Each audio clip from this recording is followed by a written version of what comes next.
Andrew, as I said, was 10 years as a solicitor, including in-house counsel at Melbourne City Council. Subsequently worked with Phillips Fox, DLA Phillips Fox, in their planning environment team, which is always a very strong and remains a very strong planning environment team at that firm. He has also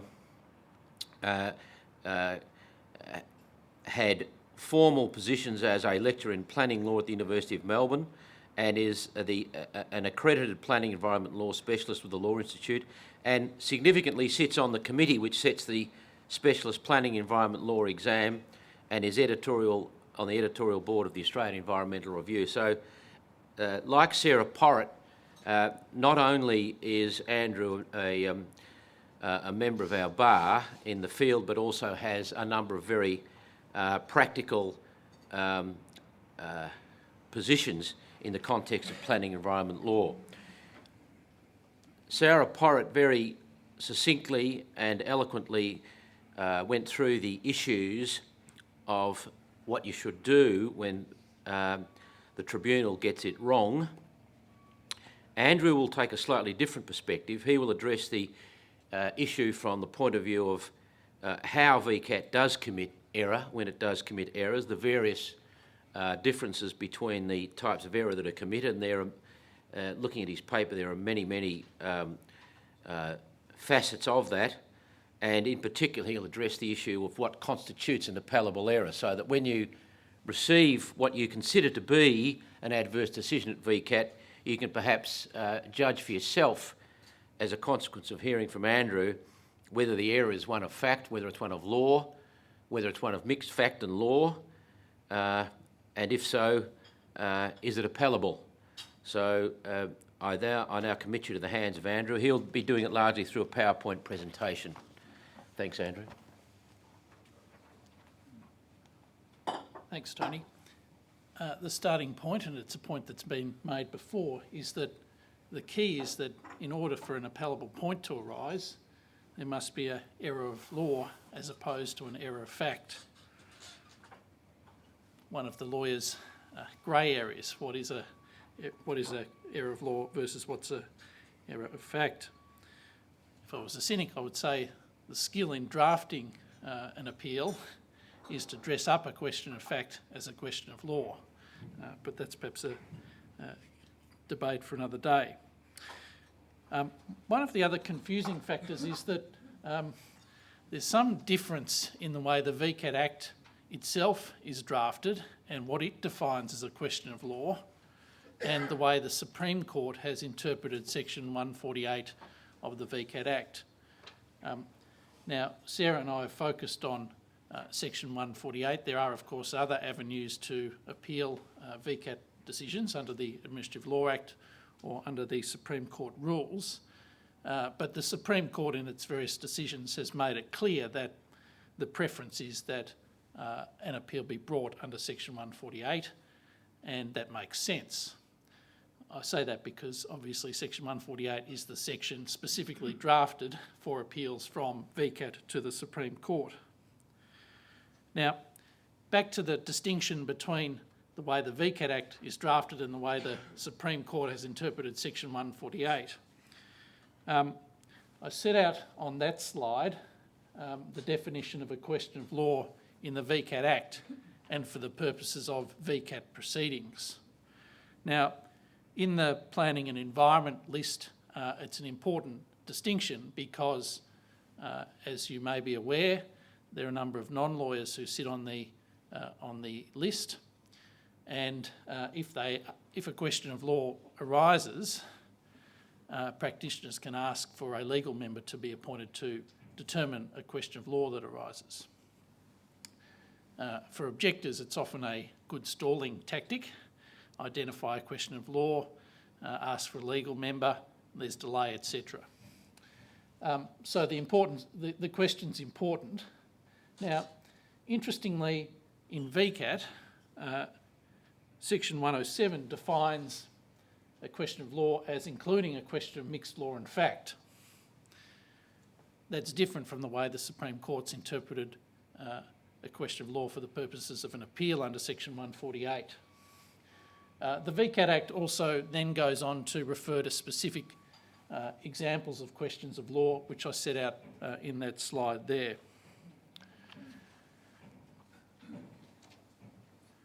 Now, the distinction between VCAT and the Supreme Court has been set out by Justice Davies in the Nepean Country Club Proprietary Limited, and also a later decision of Justice Davies, Commissioner of State Revenue, and STIC Australia Proprietary Limited. And the way Justice Davies interpreted Section 148 was that in Justice Davies' opinion, there needed to be a pure question of law. It's not enough that it may involve a question of law or that it may be a mixed question of law and fact. So a clear distinction there between the way the Supreme Court's interpreted Section 148 and the definition of question of law under the VCAT Act. Now, moving on to Section 148 of the VCAT Act itself, there's a two-step process, as Sarah has outlined.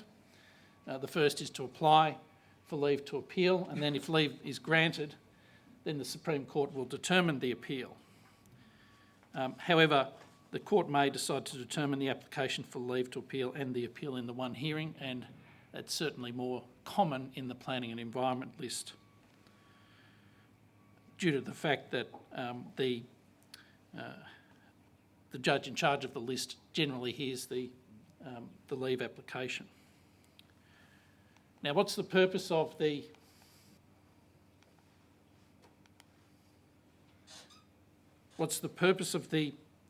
reason for this two-step process? Well, it's to act as a safeguard to ensure that the appeal is on a pure question of law and the grounds supporting the question of law do not found the subject matter of the appeal. Now, Sarah's been through the test for determining whether leave is granted. It's set out in the Department of Premier and Cabinet and Hulls, a decision of the Court of Appeal. So I don't propose to go through those again. They're set out on that slide. I'll move on instead to potential errors of law and potential bases for an appeal to the Supreme Court. Now, in setting out these grounds, there may be some other possibilities, but I would submit to you that these are the main bases for an appeal. Now, the first potential error of law, and probably the most common, is the interpretation of a statute or other documents. And I'll thank Sarah for this tip, but when appealing from the Supreme Court, perhaps the best means to establish an error of law is to actually run a statutory construction point.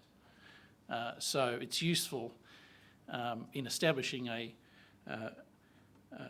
question of law to run or to put in your grounds interpretation of a statute as one of the grounds. However, it's not quite that simple, and again, statutory interpretation involves sometimes questions of fact. So that difficult beast, question of law versus question of fact, rears its head again. First proposition I want to put to you, though, is that the proper meaning of a statutory provision as a matter of construction is a question of law. And in a number of Supreme Court decisions, the principle also applies to constructions of regulations, bylaws, contracts and other documents. Particularly in some of the other lists, VCAT may be called on to construct contracts. In the planning and environment list, interpretation of Section 173 agreements and planning schemes are the sorts of things where this principle may apply. Just a couple of examples of instances where VCAT got it wrong. Firstly, the Sisters Wind Farm Proprietary Limited and Moyne Shire Council and others. VCAT mistakenly applied the New Zealand standard, 2010 standard, wind farm noise, instead of the 1998 standard, on the assumption that the Interpretation of Legislation Act operated so that the earlier version of the Australian standard was automatically superseded by the later version, when there was no such provision in the Interpretation of Legislation Act. So fairly straightforward example of VCAT getting it wrong and not constructing a planning scheme properly. Now, this one's a bit of a sleeper, particularly in the planning and environment list, and it's the application of what's called the precautionary principle. In Western Water and Rosen and another, which I think was a case that Sarah was involved in, VCAT failed to properly apply the precautionary principle as it was required to do under Section 84B(2) of the Planning and Environment Act and the State Environment Protection Policy Waters of Victoria. Now, what happened in that case was that the tribunal essentially accepted that a land capability assessment, and a land capability assessment is an analysis of the ability of land to cope with septic tanks and wastewater disposal on site. Basically, they accepted that was sufficient and did not assess the cumulative risk of septic tanks in the area.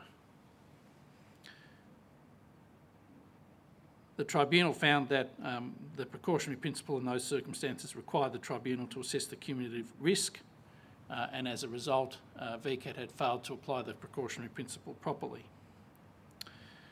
In a nutshell. Do you want to explain what the precautionary principle is? Yes. Tony's asking me to explain what the precautionary principle is. Didn't anticipate questions from the chair, but precautionary principle is basically an assessment of risk. So in instances where there's an irreversible, or potentially an irreversible risk of harm to the environment, the precautionary principle requires an analysis of that risk and also caution in analysing the risk. So if you like, it puts a tribunal on notice that there's an environmental risk and the tribunal has to be exceptionally cautious in analysing the risk. And Rosen in a nub basically said, well, the tribunal hasn't exercised its task properly, it hasn't scrutinised the proposal with the appropriate degree of scrutiny. In a nutshell again.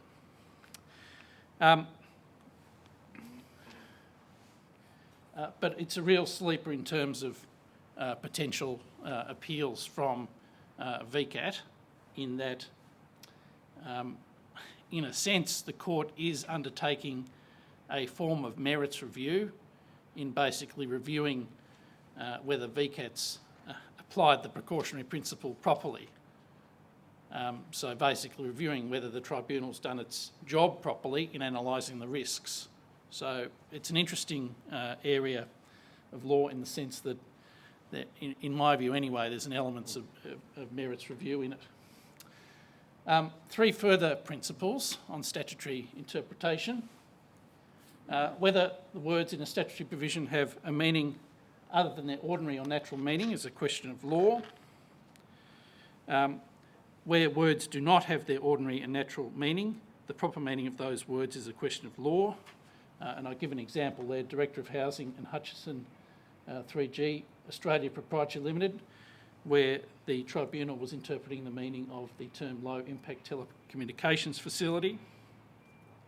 However, where words do have their ordinary and natural meaning, the proper meaning of those words is a question of fact.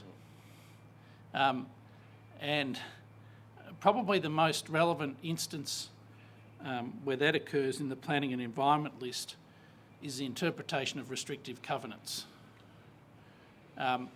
It's clear that in interpreting restrictive covenant, unless a particular term's defined, the term has its ordinary natural meaning, and as a result, the interpretation of that meaning is a question of fact, which also raises interesting grounds, because in changing restrictive covenants or interpreting them, you can go either to VCAT or the Supreme Court. So it may be in assessing whether to go to the Supreme Court or VCAT, bear that principle in mind, that there may not necessarily be a right to appeal to the Supreme Court on the interpretation of the restrictive covenant. Now, it's been said that once the task of construction is over, the question of whether a claimant's particular circumstances fall within the relevant statutory description is essentially a question of fact. However, again, that concept's a little bit blurry. For example, in Ho versus Manningham City Council, Supreme Court nevertheless stated that a question of law does arise when the issue to be decided is whether the facts come within a statutory description. So, very subtle difference there, I would say. The other question where facts may generate a right of appeal is this doctrine of jurisdictional fact. So where a particular power relies on certain preconditions being met, VCAT or a court may review whether those preconditions have been met. So, for example, Section 62, subsection 3 of the Planning and Environment Act used to provide that the responsible authority, that's the council, may approve an amendment to any plans, drawings or documents approved under a permit if the amendment's consistent with the planning scheme currently applying to the land and the permit, and the amendment will not authorise anything which would result in a breach of a registered restrictive covenant. The matters listed in those sections were preconditions to the power to amend the plans, and whether or not those preconditions exist is a question of law. See Melbourne City Council and Beckton Corporation Proprietary Limited, which I'm happy to say was one of Mr Southall's great wins. All been great wins. Yes. So moving on from the issue of statutory construction and jurisdictional fact, I move on to some other potential bases on which to appeal a decision of VCAT.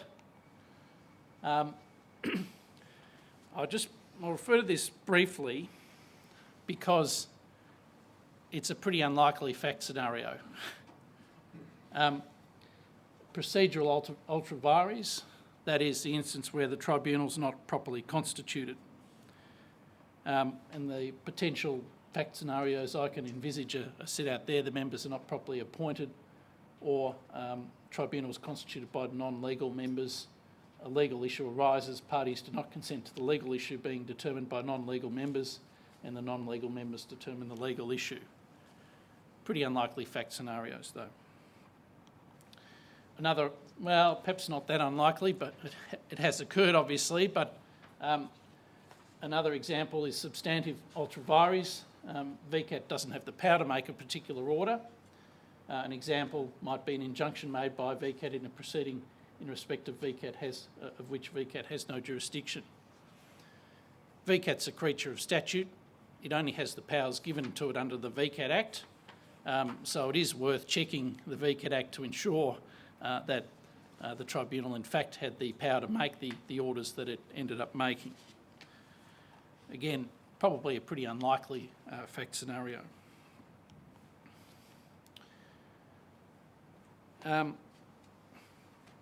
Moving on to the next potential area of law,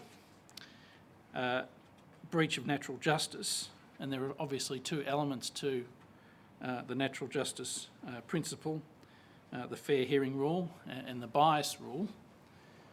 The first point to make is, although VCAT's not a court of law and it's not bound by the rules of evidence, it must act fairly and according to the substantial merits of the case, and it is bound by the rules of natural justice.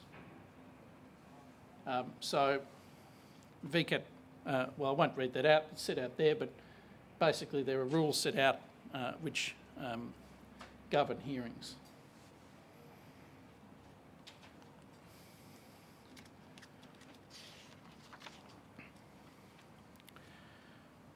The question of whether VCAT observed the rules of natural justice is a question of law and a potential appeal point.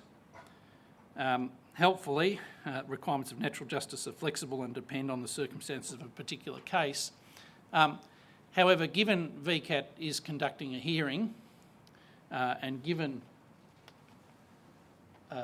Section 98 and 97 of the Act, the requirements for VCAT in complying with its obligation to conduct a fair hearing are fairly high, I would say.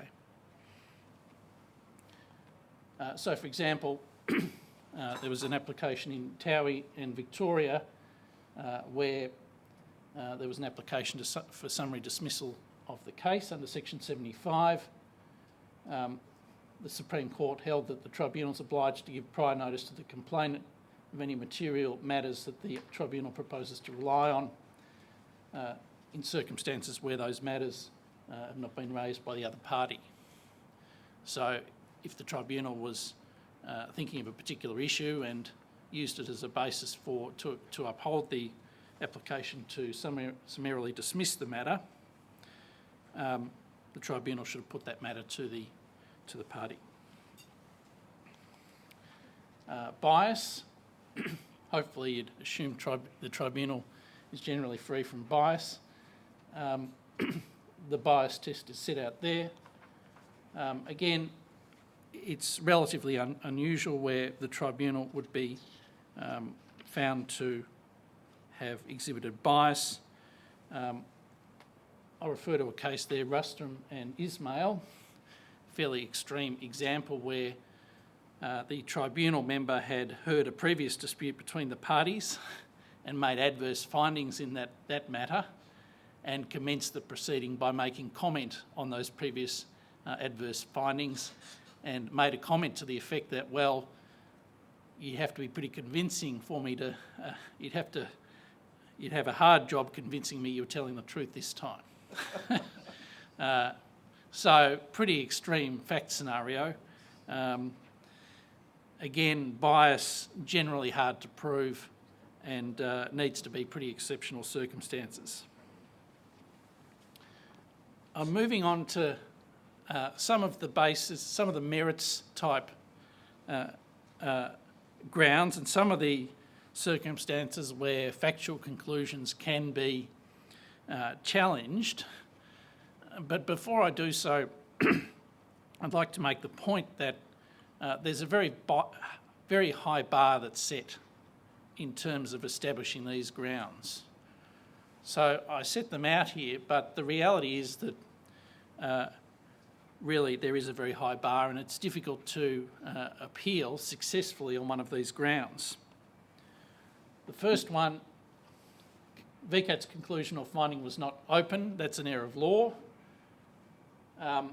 It arises, however, if facts were found that could only have only led to a conclusion opposite to that reached by the tribunal, or the tribunal's conclusion depended upon a finding of fact that was simply not open to it on the evidence. So, again, if there's some evidence and it's a matter of VCAT preferring, for example, one expert witness over another, really there's no basis on which you can run that sort of ground. And as I said before, there's a high bar for the reasons set out at the bottom of that slide.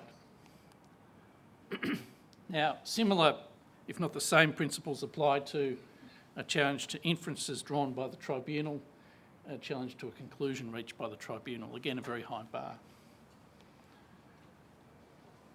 VCAT fails to give adequate reasons.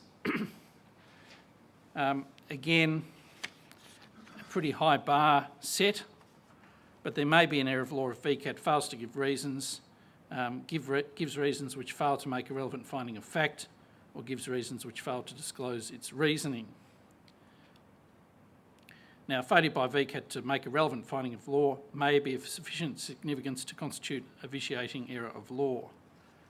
I refer to two cases there, Hamilton and White and SMA Project Australia Proprietary Limited. Hamilton and White is an interesting one.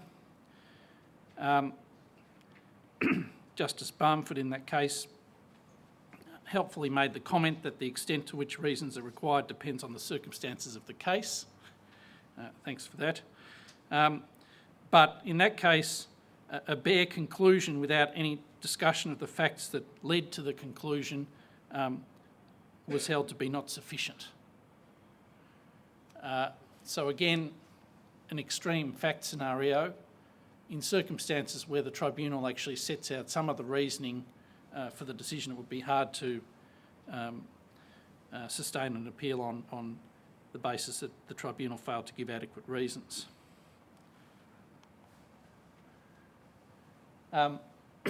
Again, similar principles apply with respect to the argument that VCAT failed to take into account a relevant consideration or took an irrelevant consideration into account. You need to show more than the fact that VCAT failed to refer to a relevant matter. In the planning and environment list, if VCAT had to describe all the relevant planning scheme provisions and policies that apply, we'd have 100-page decisions. However, the decision itself may suggest an error, and if that error may have been due to the fact that a relevant consideration was not taken into account, the court may infer that the relevant consideration was not taken into account. Again, a reasonably high bar. There's also Wednesbury unreasonableness, the administrative lawyer's ground of last resort. Again, it's a high bar to establish and rare that that ground is ever made out. So that's, in a nutshell, and I think I've kept to my time limit, Tony, Extremely well. is a summary of the basis on which a decision of the tribunal can be successfully appealed to the Supreme Court. There are a couple of principles there set out outlining the basis on which the Supreme Court conducts hearings. The powers are also set out in the last slide there. I'll just reiterate the comments made by Sarah Porritt, though, that part of the problem is that you may succeed in the Supreme Court, but it may be a Pyrrhic victory in the sense that the matter goes back to the tribunal generally for a rehearing. You have delays associated with VCAT remaking its hearing, and even though there's an error of law, VCAT may well make the same decision that it made in the first place. And if I refer back to the decision of Rosen, that's a matter that's gone back to the Supreme Court twice, I think, and there have been 3 VCAT hearings, and they all reached essentially the same conclusion, so that although the Rosens succeeded in the first instance, they ended up essentially losing when it went back to VCAT. Thank you. So I'll take questions. Yes, thank you, Andrew, and thank you, Sarah. I'd recommend highly to all here to retain the papers that were presented both by Sarah Porritt and Andrew Walker. They are an excellent elucidation in short form of the law in those fields, and if you've got them in a file near your desk when a problem arises, they're an excellent first port of call. And then after that, of course, you give Michael Green a ring on the phone and brief either Andrew Walker or Sarah Porritt. Just one little story. The failure to give adequate reasons, it brings to mind appearing before the great Reg Freeman, one of Her Majesty's magistrates at the Malvern Court, when I was first at the bar about 35 years ago, and Reg had the unswerving habit, obviously careful not to be reviewed, of repeating about 30 or 40 times his findings by the prefix, I find, I further find. But in this landlord and tenant case, which we took on review to the Supreme Court. It didn't get him out of trouble because my opponent, who put in the affidavit saying that the learned magistrate made these repeated findings on at least 30 occasions, was met by Sir George Lush saying, yes, but he was wrong on each occasion. So fortunately in that case we won the appeal, and then I remember Reg Freeman sitting at the back of the court was absolutely horrified. But that's just a little aside. Questions now, and there are a number of questions. I know at least one from a member of the audience who's in a review hearing in the Supreme Court next October relating to the development in Orrong Road, Armidale. I can say that I've informally discussed it with my colleagues, and the first ground against you is very likely to fail. That is to say, there weren't enough objectors as being a ground of review, and I think you're on pretty strong ground, and I think on the other ground that you elucidated too. But look, explore it in greater detail with the two speakers. There's still at least 20 minutes or so to go. We've got the room for that time, so you might as well explore the questions and the answers before then. Questions from the floor? In fact, I'll take the questions. Yeah, just a general feeling. Yes, So Michael. Tony, Michael Hennessy. On dressing up questions of fact as questions of law, is it sort of recognising the breach, or is it getting harder to just get over that initial hurdle to get leave, only at the leave stage? Is it a sham, or is it Andrew? do they genuinely sort Sarah? those out? What do you I haven't think? got a feel for it at all. I just saw Andrew's reference to Jennifer Davies' decision in the Nepean case, and that would appear to suggest that it's getting harder to dress up. Yeah, I mean, Take the microphone. I'm involved in a case, in fact, where my opponent has drafted grounds of appeal. So I'll find out the answer to your question in a week or so. Basically, but the way I see the way it's been drafted, there are 30 grounds, and they all are basically complaints about the findings of fact by the tribunal. I think the Supreme Court is pretty tough on striking out questions of fact, and that's indeed why the process for obtaining leave is set out in the Act. So yeah, you have to be very careful about the way you draft. I must say, reading in the example I've given you, reading through my opponent's grounds, it was clear to me that they were merely seeking to dress up questions of fact into questions of law. Just on that, in the leave stage, do you? I saw a line there where it said it can be dealt with it simultaneously. That is the Yes. actual application for leave and the dealing Yeah. with the matter itself. Does that happen? In fact, do they say, "Look, this is so weak, we'll knock it out at this stage"? It's more likely to happen if the planning environment list is a bit different to the other lists, because the application for leave is not heard by a master, it's heard by the judge in charge of the list. But nevertheless, the judge in charge of the list does and can undertake a screening process. So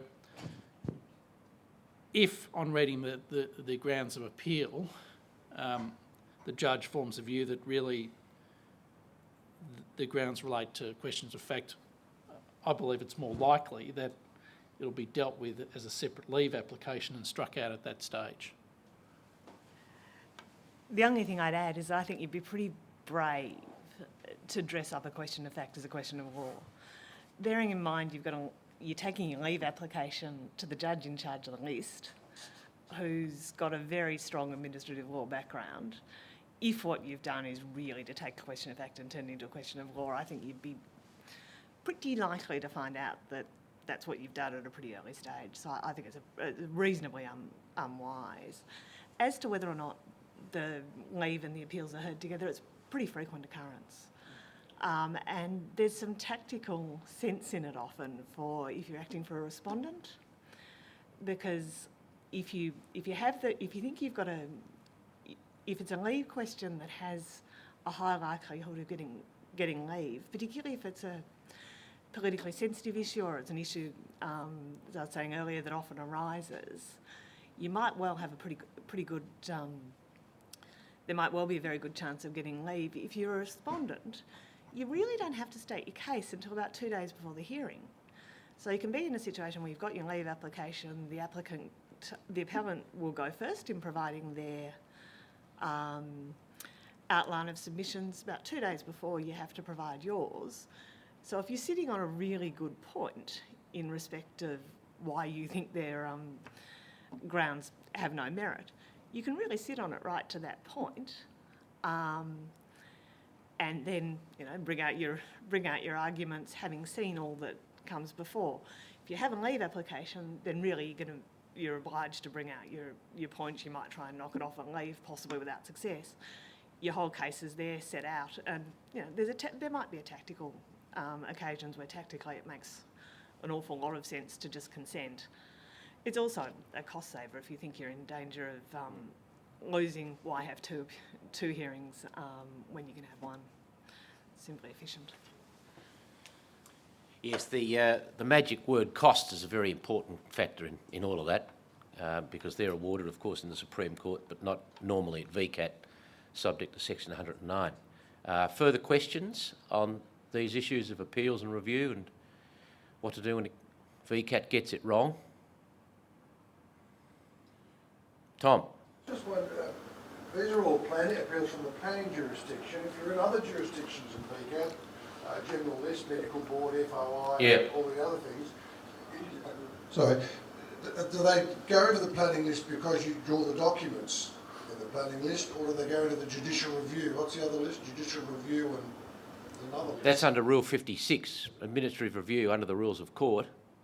That's not the planning. The planning situation is pursuant to Section 148 of the Act. Am I right there?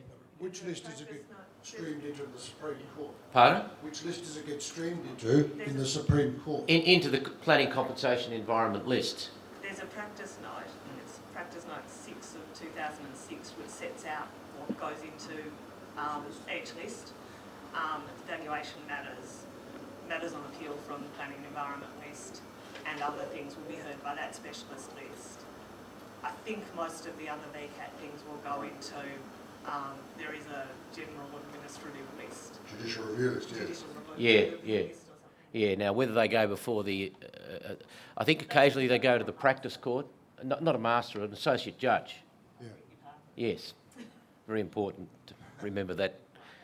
So I think the initial applications in the non-planning jurisdiction for the leave applications go by way of review to the associate justices, whereas as Sarah says, pursuant to that practice note 6 of 2006, they'll go automatically into the judge in charge of the compensation planning environment list, who normally hears those applications once a month on a Friday.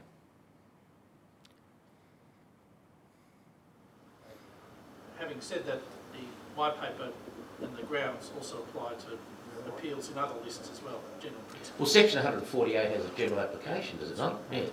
Section 148 is not restricted to planning. Section 148 is of the VCAT Act.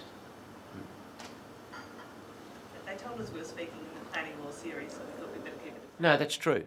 But the principles that you've heard today, I should add, have a wider application because of that section to review and appeals from all jurisdictions of VCAT. Any other questions? My name's Michael Nicholas. I just wanted to ask, when you have a planning matter and you bring up preliminary matters, questions are thought to be determined, and a practice day hearing is set down, and a determination is made, is the determination, is that considered to be like an interim order that you can appeal, or do you have to wait till the final decision before you can appeal it? So you're talking about one of the practice days before the, it's usually before the Deputy President in VCAT, and these are interim orders that are made in a proceeding on foot, but not final orders. Is that what you mean? Yeah. in my opinion, although I haven't struck it, in my opinion, they would be technically reviewable because some of them are very important interim determinations or interlocutory determinations in a matter which could have resounding effect on the final outcome of that matter. So therefore, if they're important enough, they constitute orders of a final nature on an interim basis, if that sounds a bit Irish, which would be appellable. But I would like to get Andrew and Sarah's views on that. I agree with Tony. The key question is what's the importance of the order to the case?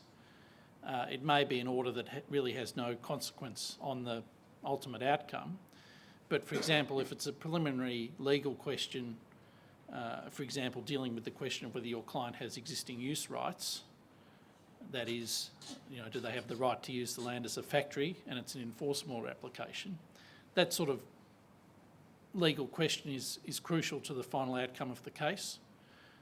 So VCAT made that preliminary legal finding in those circumstances, you'd be justified in appealing it. But it also, if you go back to the Hull's decision, the order made at the directions hearing is an interlocutory order, so the bar is set higher in terms of successfully appealing. What about... Sorry, the answer is it depends, I'm sorry, but I think that's a fair summary.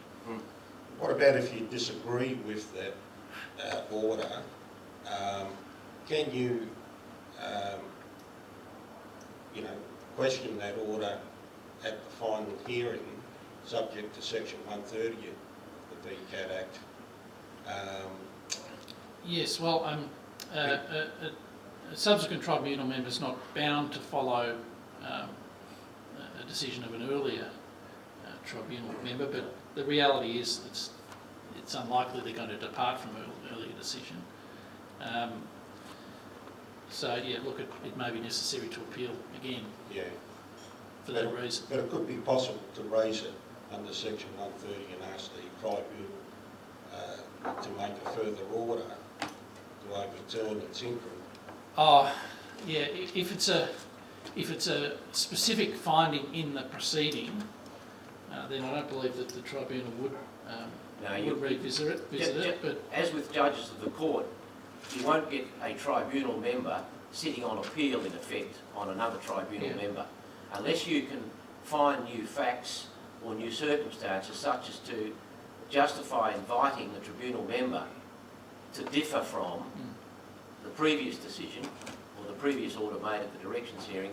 You're very unlikely to succeed by that avenue. You really, if it's important enough on directions day, and it's usually Helen Gibson sitting on that day, and she has a lot of business to deal with on that day, and she sometimes does make mistakes and doesn't entertain the whole facts, then you're best off, if it's important enough, appealing to the Supreme Court under Section 148. Yeah, I guess my issue is where you've had some lead time elapse and more than the 28 days.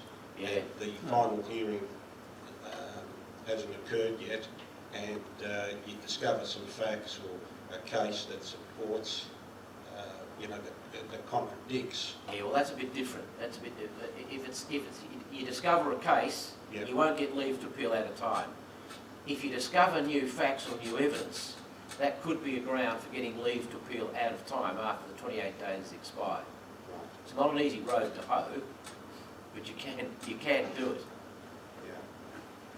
You better, in those circumstances, the cost and time and effort involved in all of that justifies the avenue that Sarah was talking about at the very start of this session, which is, and if it's viable, to make a fresh application. Unless you're an objector, in which case it won't help. If you're objector, it won't help, that's true. Yeah. Sounds like you might need some advice on this topic.